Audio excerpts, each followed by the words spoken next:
जसे स्वर्गात तसे पृथ्वीवरही हो.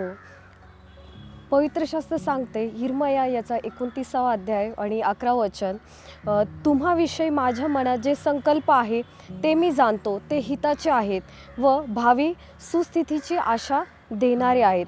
आणि खरंच आपण नेहमी आपल्या जीवनामध्ये संकल्प करतो, विचार करतो, काय काय रोजच्या जीवनाचे आहेत आणि काय काय वार्षिक संकल्प असतात. आणि ह्या सर्वांमध्ये जर आपण देवाचा आशीर्वाद जर घेतला नाही तर ते फारच थोडक्या काळासाठी राहतं. तर आपण असं केलं पाहिजे की आपलेच विचार नसले पाहिजेत, तर आपण परमेश्वराच्या इच्छेनुसार चाललं पाहिजे. आणि परमेश्वर म्हणतो की मला ठाऊक आहे मी तुमच्यासाठी काय संकल्प जाणतो. आणि इथे परमेश्वराचा आशीर्वाद घ्यायचे हजारो मार्ग आहेत. आणि प्रार्थनेमध्ये आपण परमेश्वराला नोकर असं दाखवतो आणि आपण स्वतःला मालक असं ठरवतो.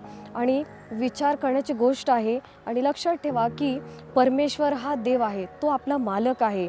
आणि आपण परमेश्वराला हे करा ते करा असं सांगितलं नाही पाहिजे. तर रोजच्या सकाळी आपण स्वतः परमेश्वराच्या इच्छेप्रमाणे हो असे परमेश्वराला सांगितले पाहिजे. आणि आपले जे काही सर्व संकल्प आहे सर्व काही परमेश्वराच्या चरणाजवळ अर्पण केले पाहिजेत, म्हणजे परमेश्वर ते आपल्यासाठी सिद्धीस नेईल. आणि रोजच्या दैनंदिन जीवनामध्ये आपण आपले जीवन परमेश्वराच्या हाती दिले पाहिजे. हे एलन जी व्हाईट आपल्या ख्रिस्ताकडे वाटचाल पान 70 मध्ये सांगतात. आणि ह्या गोष्टीवरती लक्ष केंद्रित करा, कारण परमेश्वराची प्रार्थना यामध्ये असे सांगितलं आहे की जसे स्वर्गात तसे पृथ्वीवरतीही हो. आणि जर आपण पाहिलं तर स्वर्गीय दूत देखील परमेश्वराची सेवा करतात. आणि लक्षात घ्या, जर त्यांना एखादी कोणतेही कार्य परमेश्वर जर देतो लागोलीच ते काम करतात. आणि ते म्हणतात होय प्रभू, आणि दुसऱ्या क्षणाला ते तिथून निघून जातात. आणि असे म्हणत नाही किंवा एकही जण म्हणत नाही की प्रभू मी नंतर करतो किंवा अर्ध्या तासानंतर करतो. आणि किंवा काही असे म्हणत नाही की आता सध्या आम्ही दुसऱ्या गोष्टीमध्ये मग्न आहोत किंवा मी नंतर करेल, असं एकही जण देवदूत आपल्याला करताना आढळत नाही.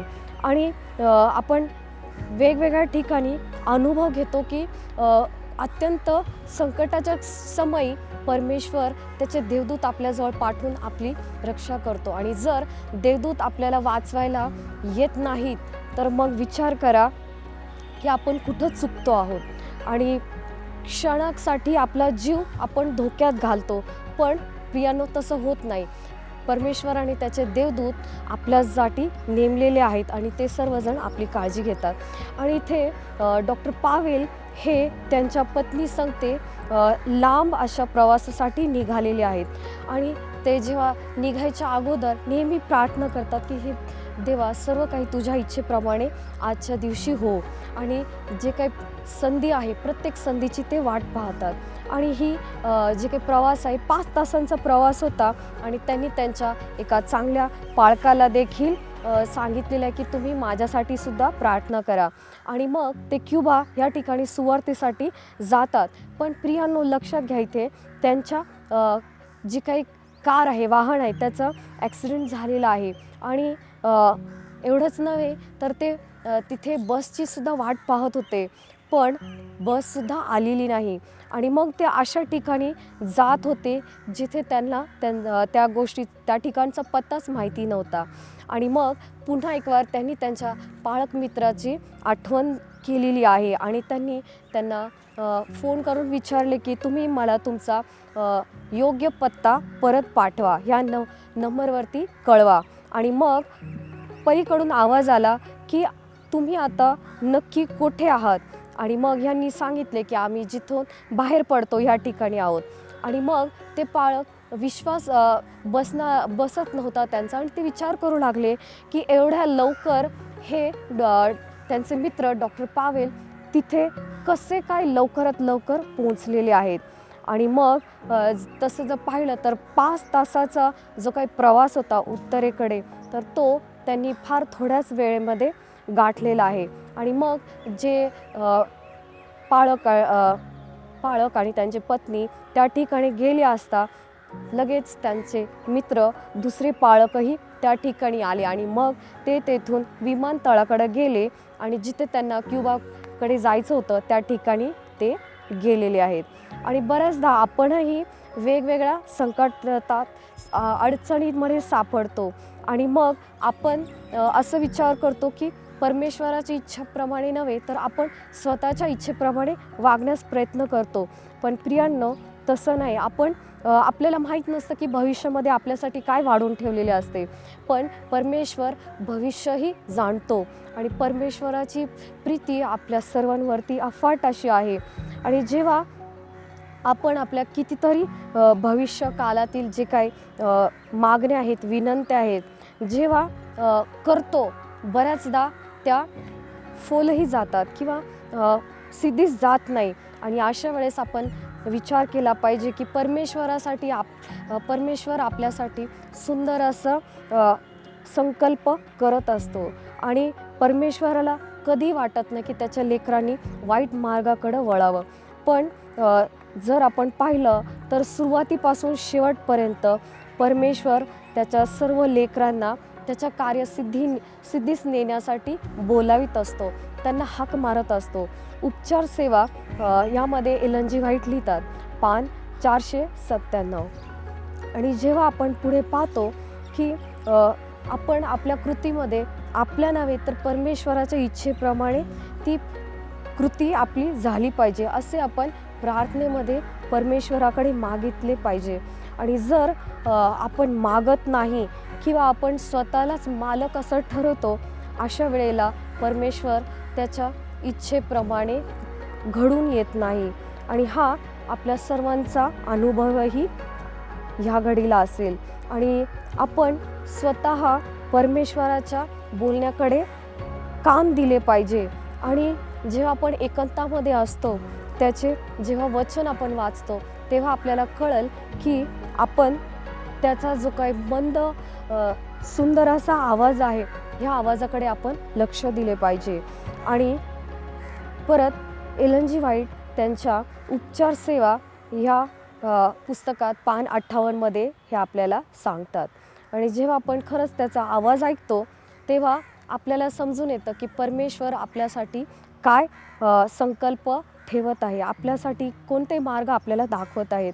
आणि प्रार्थनेद्वारेच आपण परमेश्वरासंगती बोलू शकतो, त्याच्या बरोबर आपण जाऊ शकतो आणि त्याचे वचन आपल्यासाठी काय आहे हे जाणू शकतो.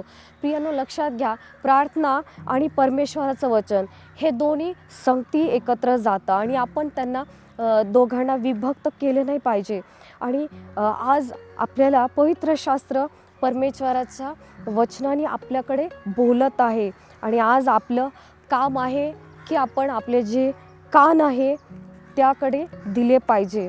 आणि एलन जी व्हाईट हे वचन मंडळीचे साक्ष खंड 6 पान 393 यामधून आपल्याला सांगत आहे. आणि खरंच जर आपण शमूएल बाळासारखं जर परमेश्वराकडची हाक ऐकली तर लगेचच आपल्या हाकेला परमेश्वर उत्तर देणार आहे.